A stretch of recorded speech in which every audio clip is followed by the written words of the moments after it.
মাসের শুরুতে যে সপ্তাহে বাজার করা হয় সেই সপ্তাহটা আমার খুবই বিজি শিডিউল চলে যায়। আর কোনো রকম হেল্পিং হ্যান্ড ছাড়াই সবকিছু এখন গুছিয়ে সাজিয়ে গুছিয়ে নিতে পারি আলহামদুলিল্লাহ। Hello everyone, welcome back to my channel. আশা করছি সবাই ভালো আছেন, সুস্থ আছেন। ওয়েলকাম করছি আমার নতুন একটি ব্লগে। তো আমি শুধু একাই না, মনে হয় যে সব হাউসওয়াইফদের যে সপ্তাহে বাজার করা হয় মাসের, তো সেই সপ্তাহটা হাউসওয়াইফদের খুবই বিজি শিডিউল যায়, খুবই ব্যস্ততার মধ্যেই কাটে আর কি। তো আপনাদের ভাইয়া বাজার করে এনেছিল এই সপ্তাহে মাসের বাজার, 3 রকমের মাছ আর 2টা মুরগি এনেছিল। তো সকালবেলা ব্রেকফাস্ট করে ও বেশিরভাগ টাইমে বাজার করতে চলে যায়, মানে বেশিরভাগ টাইমে ছুটির দিনেই ও বাজার করে আনে, কারণ বাবুকে ও দেখতে পারবে, আমি তাহলে এগুলো করতে পারবো। তো সেদিন হয়েছিল কি, ওর আবার মিটিং পড়ে গিয়েছিল বাসা থেকে, হোম মিটিং আর কি, ভার্চুয়াল মিটিং শেষ করে প্রায় 12টা 12:30টার দিকে ও বাজার করতে চলে যায়। আমি এর ফাঁকে সব রান্না বান্না সেরে বাসার যত কাজ আছে সবকিছু কমপ্লিট করে বাবুকে খাইয়ে দাইয়ে এগুলো হচ্ছে পরিষ্কার করতে বসে যাই। তো একটু দেরি হচ্ছিল বসতে, খাওয়া দাওয়া শেষ করে যেহেতু আমি এগুলো পরিষ্কার করতে বসেছি। তো পাবদা মাছটা আমি হচ্ছে ফ্রিজে রেখে দিয়েছিলাম, যেহেতু পাবদা মাছ নরম, নষ্ট হয়ে যাওয়ার সম্ভাবনা থাকে। তারপরে ওগুলোকে কেটে নাড়িভুড়ি সব পরিষ্কার করে এখন হচ্ছে ক্লিন করে নিচ্ছি। তো মাছের ক্ষেত্রে আমি যে জিনিসটা করি সেটা হলো যে একবারে কালো যে দাগটা একদম যে ধবধবা সাদা করতে হবে এরকম না। আমি যেটা মাথায় রাখি সেটা হলো মাছের লালপা ভাবটা যেন চলে যায় আর বেশি কালো ভাবটা তুলে ফেলি। একদম প্রত্যেকটা থেকে পুরো কালো দাগটা তোলা কখনোই সম্ভব না, আর এভাবে করলে কিন্তু সারা দিন লেগে যাবে। তো আমি মাছগুলোকে প্রথমে লবণ দিয়ে লালপা ভাবটা তুলে নিই, আর এই ডালাতেই কিন্তু আমি ক্লিন করে থাকি, আমার বাটনার প্রয়োজন হয় না। এই ডালাটা হচ্ছে বেশ ধারালো, খুব সুন্দরভাবে ক্লিন হয়। আর যে মাজনিটা আছে ওই মাজনি দিয়ে ঘষা দিলেই কালো দাগটা চলে যায়, বেশি কালো দাগটা।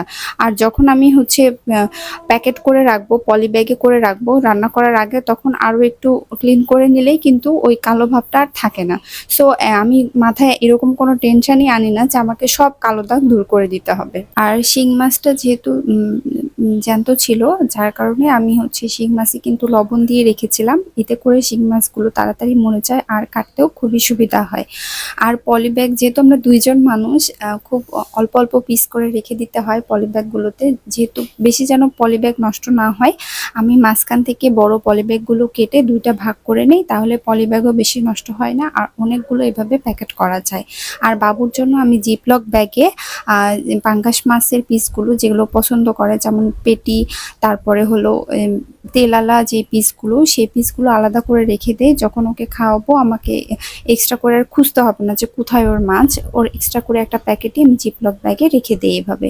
আর মুরগি এনেছিল চামড়া সহ, আমরা চামড়া দুজনেই খেতে খুব পছন্দ করি, যার কারণে চামড়া সহ ওকে আনতে বলি। তো আমি হচ্ছে মুরগিগুলোকে একটু আগুনে পুড়ে নিয়েছি গ্যাসের চুলাতেই, তারপরে পায়াগুলোকে পুড়ে নিয়ে ভালো মতো ফোড়াগুলো পরিষ্কার করে নিচ্ছি হাত দিয়ে খুঁটলে খুঁটলে, যে কি ফোড়া আছে।